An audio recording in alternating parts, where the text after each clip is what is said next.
But I don't know if you've read the book by Jenny Uglow, the book called The Lunar Men, which is about people who met in the, earlier than Adam Smith, around towns which are around about 100 miles north of London, Birmingham and the towns around there. And they used to call themselves the Lunar Men because they met, this group, they met every full moon so they could find their way home at the end of the meeting because there weren't streetlights in those days.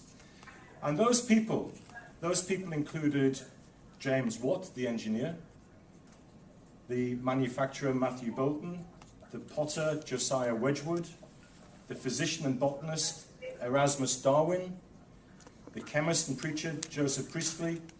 And what Jenny Uglow argues is that that group of people were the drivers for the Industrial Revolution. About a dozen or so. That's what her book talks about. It's quite an interesting thought.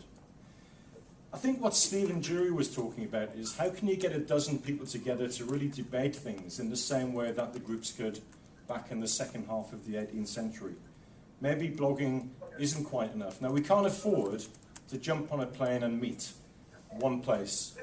We aren't all 100 miles north of London. We're all over the world, as today shows. So what can we do to make things move forward? Well, that's where the idea of education fast forward was born.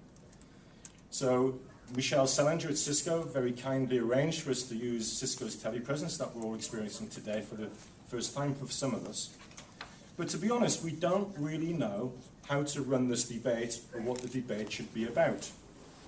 And that's the flavour of education fast forward, as it was for the Lunar Men, that actually anything should be on the table, anything is debatable, including the very structure of this group itself.